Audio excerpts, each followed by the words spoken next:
Баршаңызға сәлем, менің құрметті көрермендерім. Мен сіздермен бүгін ерекше әрі тойымды болатын үлкен самсаның рецептімен бөліскелі отырмын. Оның ішінде 3 түрлі салмасы болады. Әрі бір өзі 2 адамды тойдыратындай керемет дәмді самса болып шығады. Алып жасап көріңіздер. Рецебі описание бөлімінде. Бірінші осындай қамырды жұмсақ етіп илеп аламыз. Менде қазір мына жерде 500 грамдай ұн өлшеп алдым. Кейде ұнның тығыздығына байланысты аз кетуі де мүмкін, кейде көбірек кетуі де мүмкін. Сол себептен мен қазір қалған ұнымды қанша екенін описанияға қалдырып кетемін. Мүмкін 450 кетеді, мүмкін 500 кетеді. Менде ұн артылып қалды. Нақты қанша ұн кетіргенімді жазып кетемін. Енді салмасы осындай 3 түрлі болады. Мына жерде ірімшік, көк пияз және майдалап туралған пияз бен фаршты қазір кішкене шала қуырып алатын боламыз. Мен фаршымды осылай шала қуырып алдым. Осындай болу керек. Енді қазір қамырды үлкен-үлкен етіп 6-7 бөлікке бөліп аламын.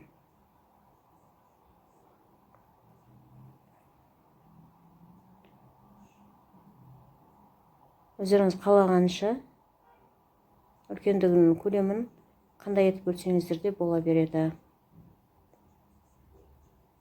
Мен осылай қамырларын бөліп алдым. Қалдығын қолданбайтын қамырымды бетін орамалмен жауып қойып қоямын. Қамырдың беті кеуіп кетпес үшін осылай қойып қоямыз.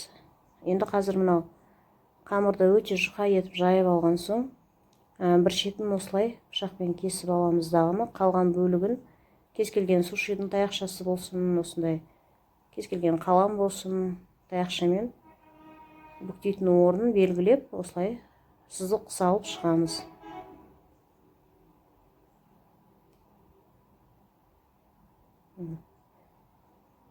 Енді ортасына салмасын салып, ары қарай самсаның түйу барысын көрсетемін.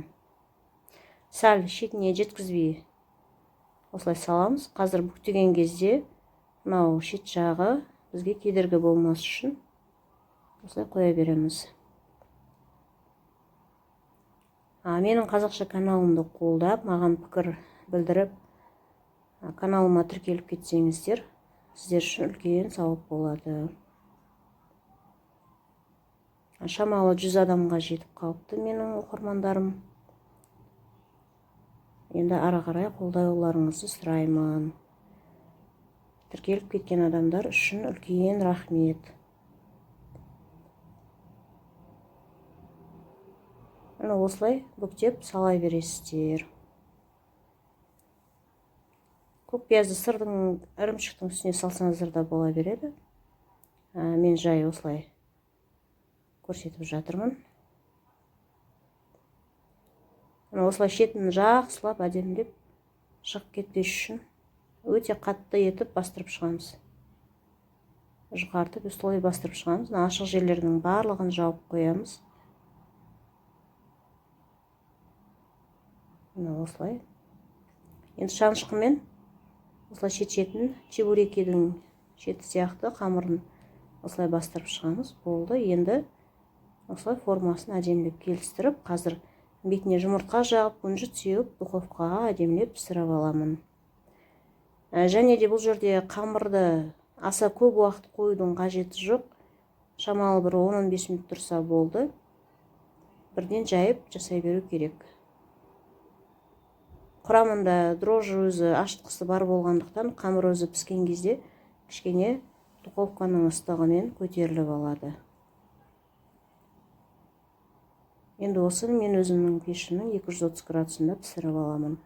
Мүмкін біреулер үшін 200, мүмкін біреулер үшін 180 градуста пісетін шығар. Әркім өз пешінің қызуына қарайды. Бірақ алдын ала пешті қыздырып, дайындап қоясыздар. Сонда бірден көтеріліп, әдемі болып піседі. Міне, Менің самсаларым дайын болып шықты. Қараңыздар, қандай әдемі болды. 7 самса болып шықты. Мен мынау тарелкаға сыйлағанша салдым. Қазір ортасын бөліп көрсетемін. Мына қараңыздар, міне өте үлкен көлемді. Міне ішіндегі ірімшігі қандай әдемі көрініп тұр. Міне фаршының өзі мол, міне ет қимасы қандай. Ішінің өзі керемет, өте дәмді. Жасап көріңіздер. Бір самсаның өзі 2 адамды тойғыздырады. Астарыңыз дәмді болсын. Келесі видеода көріскенше сау болыңыздар.